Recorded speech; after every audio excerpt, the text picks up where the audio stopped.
All right, welcome back to another edition of the Pac 9 show. We are recapping the divisional playoffs. San Francisco Woo! 49ers versus Dallas Cowboys. Let's Niners go. take home a win 19 to 12. A far Yeah. cry. A far cry, Alex, from our predictions. You said 35-27. I said 34-28.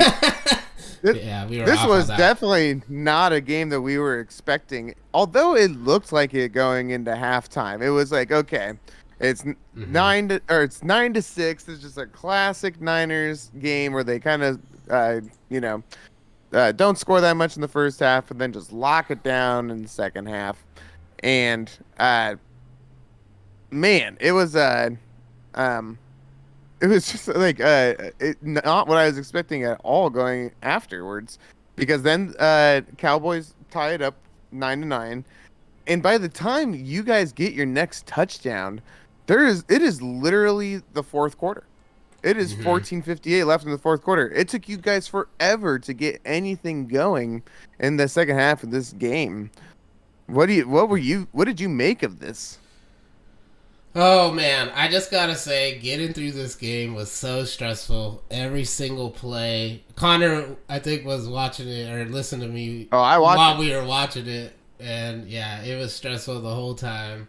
Uh, we got the win. I think this Cowboys defense was one of the best defenses we've played this year, if not the best.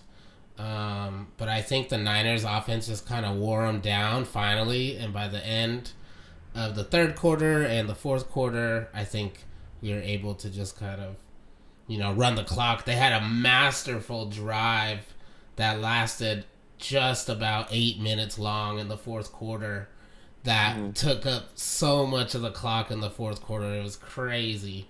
Now, I wish we got more than a field goal for it, but we still accomplished the goal of wasting the clock. I thought that was like just amazing play calling. Honestly, we just didn't get the touchdown, and You who didn't need it at really, that point. yeah, who really thought that they were gonna score on that last play? I mean, poor Ezekiel Elliott. Like, what are Oh you my gonna gosh, that do? last play. That was absolutely one of the weirdest, most awful, like WTF plays that I have ever seen in my life. Oh my Seriously, goodness. like what? But it was so weird too, because it seemed like last week when we were talking about this game, previewing it, I said that Dallas had to go up pretty early, and by the end of the first half to have any shot at this. And I guess I was right, because they definitely didn't. They only scored 6 points, but that was because of two big interceptions, in my opinion, by you Hmm. guys. And then you guys, it just seemed like you guys didn't have the stamina, or didn't make the halftime adjustments that you normally do.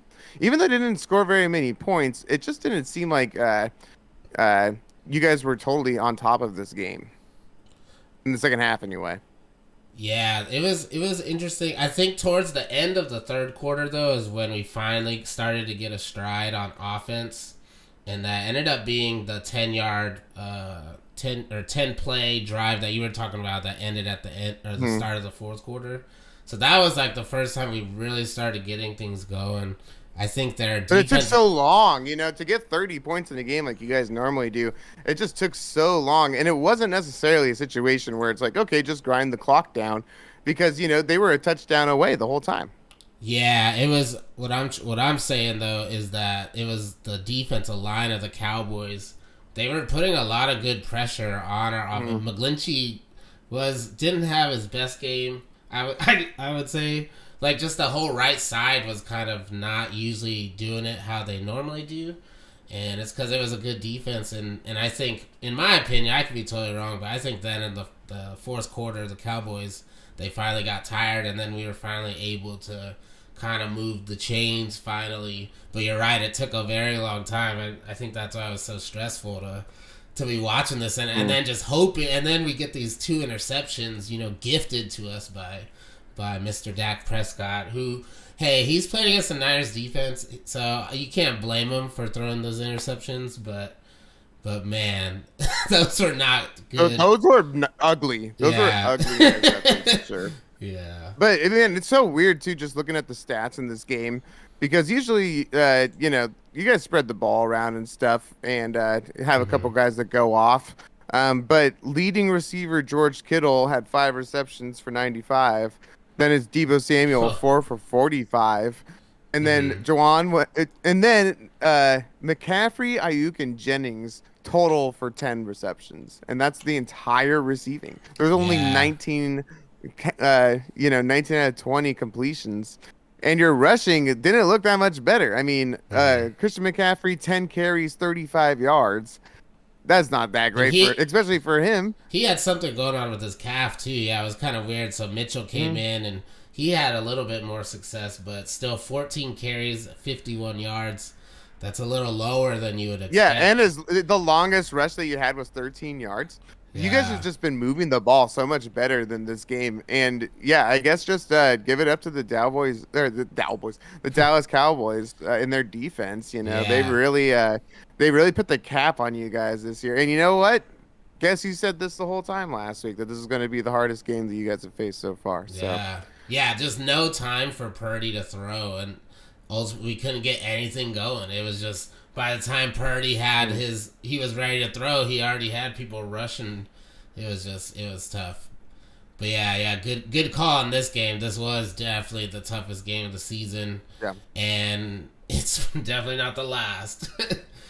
Oh man, but we celebrate.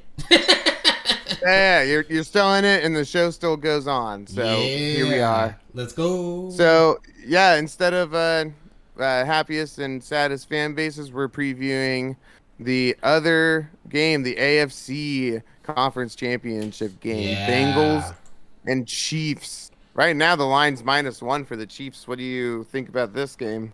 Oh, it moved to -1. Wow, it was That's what it like is right now. that's crazy. Thursday, 9 p.m. They were -3. That's actually Hmm. crazy. Well, that tells me that Mahomes' ankle isn't as good as I thought it was gonna be. Maybe I don't know. I think in this, even with a healthy Mahomes, I think the Bengals just have the Chiefs number. And even if it's at Kansas City, they did it last year, and they beat them earlier this season also. And so I would predict the Bengals would win this game for sure. That's what I'm going with. Yeah. Yeah, Bengals won earlier this season, 27-24 in a tight one. Was that And at Kansas City? this was no at Bengals. Oh, that was at Cincinnati. Oh, okay. I was at Cincinnati, yeah. Um, but yeah, I mean, I gotta say the Bengals just look they're just firing on all cylinders right now. They look like such a complete team. I'm just gonna say now that the Bengals look really, really good, Mm-hmm. and the Chiefs defense. Honestly, this team going 27-20 against the Jags in a tight game isn't really a good look for them at this point in the season. They should be able to take care of a Jags team.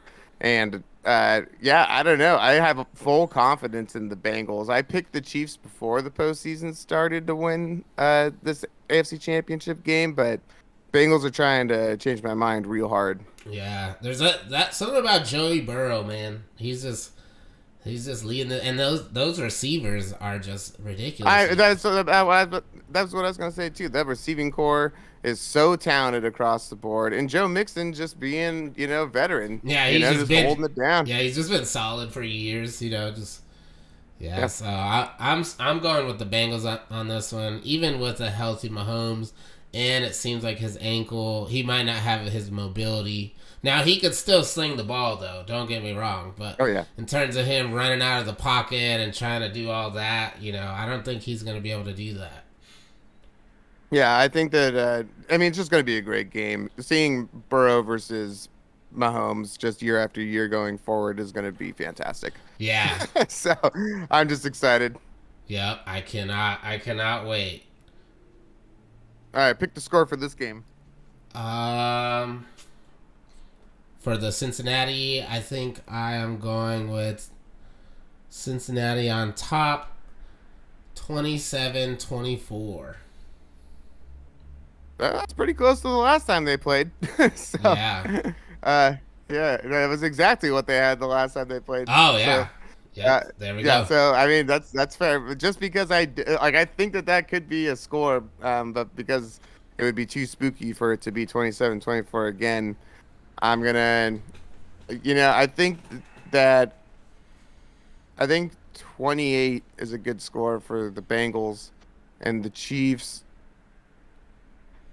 And it's just crazy to think that the Chiefs wouldn't be able to put 30 plus on any team. You know, Mm-hmm. being stuck at under 25 is almost unimaginable. It could be nuts. Um, Man, this is tough. I'm gonna say 27-28, man. Oh. Yeah, I'm gonna say they win by one. Oh And wow. then Vegas made the right call with their line. Oh wow. That'd be That's what crazy. I'm gonna say. That's because either that or like I feel like the Chiefs would win. If Chiefs score more than 30, I bet they win the game. Yeah. I wonder if it could be that high score. And Jamar Chase. I mean, I don't know if they have it, and they don't have anyone to guard Kelsey, so it's gonna be just there's gonna be some good Yeah, football. yeah, it's gonna be some good football. I can't wait. Yep. Both of these games are gonna be nuts. Woo, let's It's a good time. go. And on that note, we will wrap it up here. Thanks again for tuning in to another episode of the Pack 9 show. Feel free to talk to your friends about our show. There's still a couple more eps left, probably. Mm-hmm. At least one. Yeah, at least So, one more. at Hopefully least two. one. So, Yep. And don't forget keep to following, keep yep. listening. Don't forget to like and subscribe, all that. We'll see you next time.